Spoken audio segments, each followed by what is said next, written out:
दोस्तों नमस्कार, राजेंद्र द्विवेदी यूरोप मित्रों, महाकुंभ जो मकर संक्रांति से शुरू हुआ था, आज शिवरात्रि के दिन पूरा हो गया। इस महाकुंभ की सबसे बड़ी सफलता यह है कि दुनिया का सबसे पुराना लोकतंत्र, सबसे ताकतवर देश अमेरिका की जो कुल आबादी है 33 करोड़, उससे 2 गुने से अधिक श्रद्धालुओं ने संगम में डुबकी लगाई। ये हमारी सबसे बड़ी सफलता है। ये महाकुंभ मात्र एक महाकुंभ नहीं, ये आस्था, भारतीय संस्कृति, अनेकता में एकता का महाकुंभ कहा जा सकता है।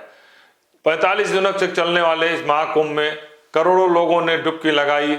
हमारे देश के राष्ट्रपति, प्रधानमंत्री से लेकर सभी राज्यों के मुख्यमंत्री, पक्ष हो या विपक्ष हो, किसी भी दल से जुड़े हुए लोगों, सभी ने इसमें डुबकी लगाई और अपने सियासी नजरिए से इसका समर्थन और विरोध भी किया।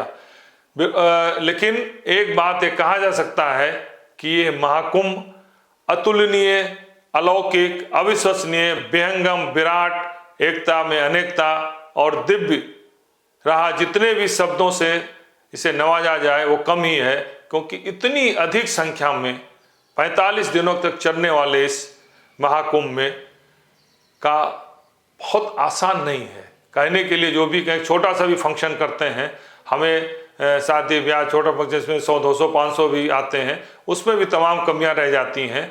तो उन कमियों को नहीं देखा जाता है, उसकी आयोजन की सफलता का अंतिम परिणाम होता है। तो ये महाकुंभ बेहतरीन, बहुत बेहतर तरीके से सफल रहा। जहाँ तक विरोधी जो आरोप लगाते हैं, दुर्घटना हुई, भगदड़ हुई, उसमें कुछ मौतें हुई, उसकी तो जांच चल रही है। जांच के बाद आएगा कि उसमें प्रशासनिक लापरवाही क्या हुई, कौन कौन उसके जिम्मेदार हैं, उस पर कार्रवाई होगी।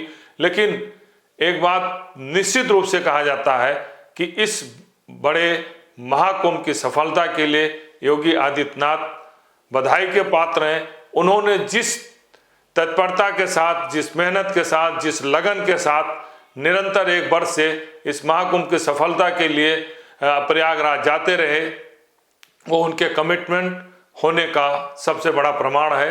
तो कमियां होती हैं और जो घटनाएं हुई हैं, जो कमियां हुई हैं, उसकी जांच चल रही हो, तो जो आएगा रिपोर्ट को बाद में पता चलेगा। लेकिन फिर मैं कहता हूं, महाकुंभ की सफलता के लिए योगी आदित्यनाथ बधाई के पात्र हैं। और दूसरा, इस महाकुंभ ने दुनिया को ये बता दिया कि भारत के लोकतंत्र की जड़ें कितनी गहरी हैं, एक अनेकता में एकता हमारी की जड़ें कितनी गहरी हैं, और जिस एकता के साथ हम इतनी भारी संख्या में पूरे देश से एक साथ एक मंच पर, एक स्थान पर जुटकर स्नान करके अपना पर्व मनाते हैं, वो भी अपने आप में एक इतिहास है और दुनिया के लिए एक उदाहरण भी है।